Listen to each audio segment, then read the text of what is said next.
আরবের মরুভূমিতে একটা নাম ছিল, যে নামটা শুনলেই মানুষ বুঝত উদারতার কথা বলা হচ্ছে। আর সেই নামটা হল হাতিম তাই।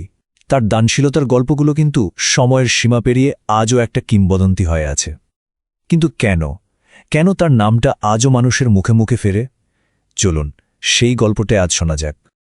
এই একটা কথাই কিন্তু হাতিম তাইয়ের পুরো চরিত্রটা আমাদের সামনে পরিষ্কার করে দেয়। মানে তার আসল পরিচয়টা ছিল তার কাজ দিয়ে, যা ধর্ম বা অন্য যে কোনো পরিচয়ের অনেক ঊর্ধ্বে ছিল। বলা হতো তার দরজা থেকে নাকি কোনোদিন কোনো অতিথি খালি হাতে ফিরে যেত না। তার কাছে অতিথি আপ্যায়ন করাটা শুধু একটা সামাজিক নিয়ম ছিল না, এটা ছিল তার জীবনের একটা মিশন, একটা দায়িত্ব।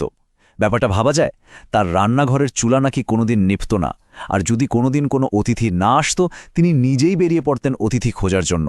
ধনী গরিব বন্ধু বা শত্রু যেই আসুক, সবার জন্য তার দরজা খোলা। এখান থেকেই বোঝা যায় মানুষের প্রয়োজন মেটানোটা তার কাছে ঠিক কতটা জরুরি ছিল। তো হাতিম তাইয়ের এই যে দানশীলতা, এটা কিন্তু শুধু মুখে মুখে ছড়ানো কোনো সাধারণ গল্প ছিল না। তার জীবনে এমন কিছু ঘটনা ঘটেছিল যা ছিল তার উদারতার আসল পরীক্ষা, বলা যেতে পারে একরকম অগ্নি পরীক্ষা। আজ আমরা তার জীবনের ঠিক সেরকমই 3টি গল্পের কথা শুনব, এমন 3টি গল্প যা তার উদারতার সীমানাকে যেন নতুন করে চিনিয়ে দেয়। এই 3টি গল্পই আসলে তার কিংবদন্তি হয়ে ওঠার মূল ভিত্তি। প্রথমটা তার সবচেয়ে প্রিয় জিনিসটা নিয়ে, দ্বিতীয়টা তার নিজের ছেলেমেয়েদের নিয়ে, আর তৃতীয়টা, আচ্ছা ওটা শুনলে তো অবাকই হতে হয়, ওটা তার নিজের জীবন নিয়ে।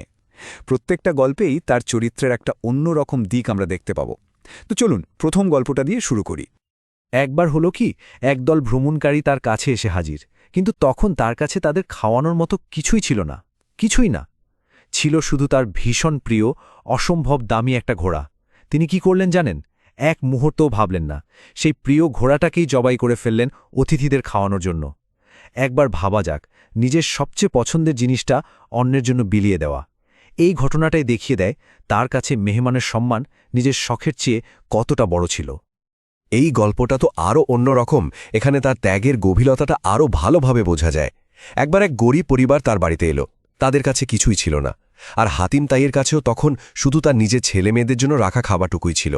তিনি সেই খাবারটাই তুলে দিলেন অতিথিদের হাতে, নিজের বাচ্চাদের অভুক্ত রেখে অতিথির পেট ভরানো। এটা তো এক অবিশ্বাস্য পর্যায়ের নিঃস্বার্থপরতা। মানে তার উদারতাটা শুধু ধন সম্পদের মধ্যে আটকে ছিল না, সেটা ছিল তার ব্যক্তিগত, তার পারিবারিক ত্যাগের চাইতেও অনেক বড়। আর তৃতীয় পরীক্ষাটা, এটা হয়তো তার জীবনের সবচেয়ে কঠিন পরীক্ষা ছিল। এক লোক এলো তার কাছে, কিন্তু সেই লোকটা আসলে এসেছিল তাকে খুন করতে। হাতিম তাই কিন্তু এটা জানতেন না। তিনি তাকেও অতিথি হিসেবে বরণ করলেন, একদম সর্বোচ্চ সম্মান আর যত্ন দিয়ে আপ্যায়ন করলেন।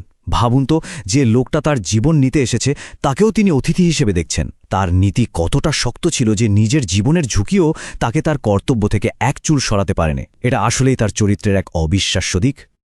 তো হাতিম তাইয়ের মৃত্যুর পর কি তার এই উদারতার কথা মানুষ ভুলে গিয়েছিল? একদমই না। বরং তার রেখে যাওয়া এই লেগেসি, এই উত্তরাধিকার সময়ের সাথে সাথে আরও উজ্জ্বল হয়েছে, আর এর ভালো ফলটা পেয়েছিল তার পরিবারও। এই কথাটা কিন্তু সাধারণ কোনো কথা নয়, এটা এক বিরাট স্বীকৃতি। তিনি তো ইসলাম গ্রহণ করেননি, তবুও স্বয়ং নবী মোহাম্মদ সাল্লাল্লাহু আলাইহি ওয়াসাল্লাম তার এই দানশীলতার প্রশংসা করেছেন। সোচুন একবার, এই কথাটার ওজন আর তাৎপর্য ঠিক কতটা গভীর। আর এই প্রশংসার একটা বাস্তব প্রমাণও আছে।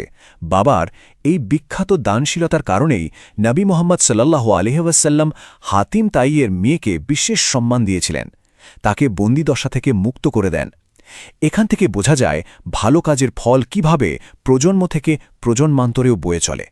হাতিম তাইয়ের উদারতা শুধু তার সময়ই নয়, তার মৃত্যুর পরেও তার মেয়ের জন্য একটা সুরক্ষার মতো কাজ করেছে।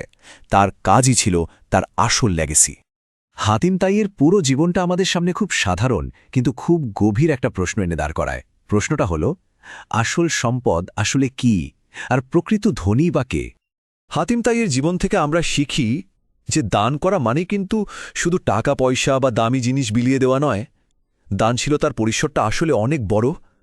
ধরুন, কারোর সাথে একটু ভালো ব্যবহার করা, কাউকে সম্মান দেখানো, নিজের খাবারটা ভাগ করে খাওয়া, কিংবা বিপদে কারো পাশে দাঁড়ানো, এই সবই কিন্তু এক এক ধরনের দান। আর এর জন্য তো ধনী হওয়ার দরকার নেই, তাই না? আর এটাই সম্ভবত হাতিম তাইয়ের জীবনের সবচেয়ে বড় শিক্ষাটা।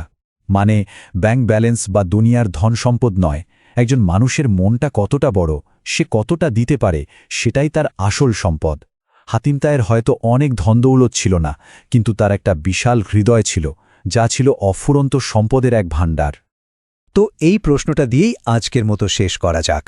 হাতিম তাইয়ের গল্পটা শোনার পর কে সত্যিকারের ধনী, এই প্রশ্নের উত্তরটা হয়তো আমাদের সবার জন্যই একটু হলেও বদলে যাবে, আর আমরা হয়তো নতুন করে ভাবব যে আমাদের আসল সম্পদটা ঠিক কোথায়।